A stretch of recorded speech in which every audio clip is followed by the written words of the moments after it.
Assalamualaikum warahmatullahi wabarakatuh. Asyhadu an la ilaha illallah wahdahu la syarikalah wa asyhadu anna Muhammadan abduhu wa rasuluhu la nabiyya wa la rasulahu ba'dah. Saudara-saudariku yang dimuliakan Allah Subhanahu wa taala, pada kesempatan kali ini kita akan membahas mengenai hadis dari baginda Nabi sallallahu alaihi wasallam, atau lebih tepatnya adalah wasiat dari baginda Nabi sallallahu alaihi wasallam. Hadis yang kami nukil dari kitab Hadis Arba'in An-Nawawi, hadis yang ke-16.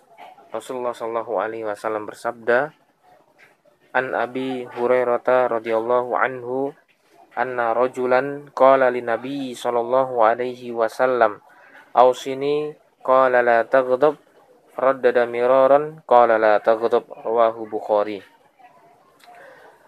Tatkala itu ada seorang laki-laki menghadap baginda Nabi sallallahu alaihi wasallam lalu meminta nasihat kepada beliau. Lalu Rasulullah sallallahu alaihi wasallam menasihati, "La taghdab, janganlah kamu marah." Lalu laki-laki tadi terus mengulang permintaannya tentang wasiat. Maka Nabi sallallahu alaihi wasallam mengulanginya, "La taghdab." Ya. Maka janganlah marah. Hadis riwayat Bukhari. Maksud dari apa yang ada atau makna yang terdapat di dalam hadis tadi adalah yang pertama, bagaimana seorang mukmin menahan diri agar tidak marah. Ya, jadi menahan diri agar tidak marah, yang mana ada sebuah sebab yang ia bisa marah. Lalu yang kedua, ya, tatkala sudah marah, ia tidak boleh melanjutkan marahnya pada tingkatan yang lebih berbahaya lagi atau lebih membahayakan dirinya, yang ujung-ujungnya adalah penyesalannya. Lalu saudara-saudariku yang dimuliakan Allah Subhanahu wa taala, kenapa marah itu dilarang? Setidaknya ada 3 poin yang perlu menjadi kita fokus agar kita tidak marah. Yang pertama adalah bagaimana mafsadat yang besar. Mafsadat itu adalah kerusakan yang akan ditimbulkan. Jadi marah ini tidak, atau wasiat baginda Nabi Shallallahu Alaihi Wasallam, tidak hanya untuk orang-orang yang rakyat saja. Ini juga untuk para, ya, seluruh manusia, khususnya orang-orang Islam, baik itu strategi orang kaya maupun orang miskin. Jadi tingkat pertama adalah mafsadatnya, kerusakan yang ditimbulkan dari marah. Yang kedua adalah akhlaknya yang jelek. Jadi sifat marah, orang yang marah itu akhlaknya jelek. Bagaimana jelek? Dia seolah-olah tidak sadarkan diri atau meluap-meluap, bahkan sampai tingkat bagaimana kerusakan itu akan terjadi.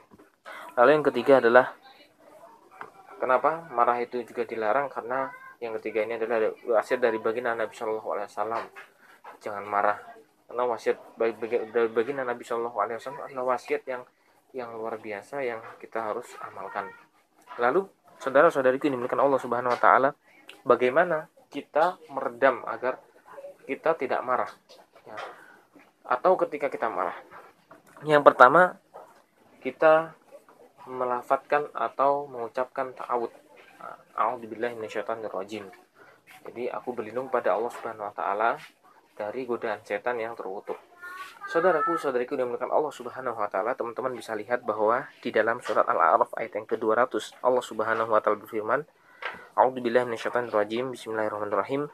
Wa imma yanzaghannaka minasyaiton nazghun fasta'id billah innahu sami'un alim. Allah Subhanahu wa taala berfirman, jika, ya, setan datang menggodamu, maka berlindunglah kepada Allah Subhanahu wa taala, sesungguhnya Dia Maha mendengar, Maha mengetahui. Nah, ketika kita ingin terhindar dari godaan setan, maka kita ta'awud. Maka tadi sebelum kita membaca ayat ini kita ta'awud. Sebelum hal-hal yang untuk mengusir setan kita ta'awud. Karena bisa jadi marah adalah dari gangguan-gangguan setan. Lalu yang kedua, agar kita bisa meredam marah adalah diam. sebagaimana hadis yang diriwayatkan oleh Imam Ahmad, bahwa baginda Nabi Shallallahu Alaihi Wasallam bersabda, wa idza ghadabu ahadukum falyaskut. Apabila di antara kalian ada yang marah, maka diamlah. Nah, ini nasihat dari baginda Nabi Shallallahu Alaihi Wasallam agar diam. Lalu yang ketiga adalah berganti posisi. Nah, berganti posisi.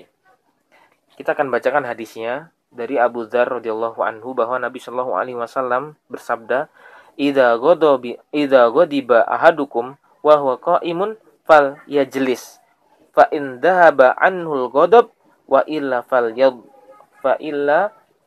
falyattaji ya.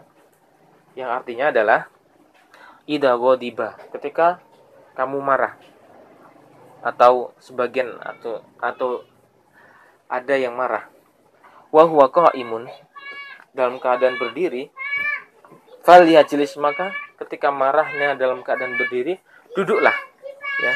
Fa inda ba'anhul ghadab, ketika duduk tadi tidak menghilangkan marahnya, masih tetap marah, maka apa yang disarankan oleh baginda Nabi sallallahu alaihi wasallam, wa illa falyatji, jika tidak bisa, ketika duduk itu tidak bisa menghilangkan marahmu, maka tidurlah ya, posisi berbaring tidur. Nah, ini yang tadi, yang ketiga. Adapun yang keempat, ya, yang terakhir adalah sebagaimana yang terakhirnya adalah mengambil air wudhu. Yang keempat adalah mengambil air wudhu, sebagaimana hadis yang diriwayatkan oleh Abu Dawud rahimahullahu taala, bahwa Rasulullah Shallallahu Alaihi Wasallam bersabda, innal ghadaba minasyaitani wa inna syaitana khuliqa minan nar wa innama tudfa'un nar bil ma' fa idza ghadiba ahadukum falyatawaddu. Kami membacakan artinya, innal ghadab, sesungguhnya marah itu, minasyaiton, dari setan. Nah, jadi marah itu dari setan ya teman-teman. Wa inna syaitana, ya, karena syaitan, wa inna, sesungguhnya syaitan itu khuliqa minan nar, bahwa setan itu diciptakan dari api. Nah, ini kalau misalnya pembangkangan iblis kepada Allah Subhanahu wa taala disebabkan oleh sombongnya ia, karena ia diciptakan, sombongnya ia terhadap Adam yang diciptakan oleh tanah, sedangkan ia diciptakan oleh api. Wa inna ma tuti'un nar, ya, dan sesungguhnya api itu akan hilang, akan padam. Tuti'un nar, ya, itu bilma, dengan air, maka api itu akan padam dengan air. Fa idza ghadiba ahadukum, dan apabila ada di antara kalian yang marah, falyatawaddo, maka berwudulah.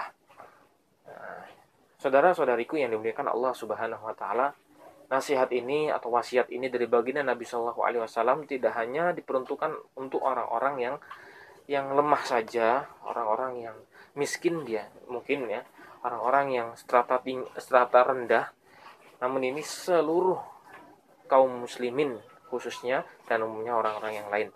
Nah, untuk umatnya baginda Nabi Shallallahu Alaihi Wasallam, ini adalah sebuah wasiat yang harus dijalankan, yang harus diamalkan, karena kita tahu bahwa ini adalah wasiat, dan ini adalah hal ghadab atau marah, ini adalah hal yang tidak terpuji, dan sudah ada juga bagaimana solusinya agar kita bisa meredam marah. Mudah-mudahan ini yang bermanfaat. Jangan lupa like, share, dan subscribe yang sebanyak-banyaknya. Jangan lihat bagaimana kualitas videonya, tapi lihatlah bagaimana isi dari video tadi. Wassalamualaikum warahmatullahi wabarakatuh. Jazakumullah sudah menonton. Wassalamualaikum warahmatullahi wabarakatuh.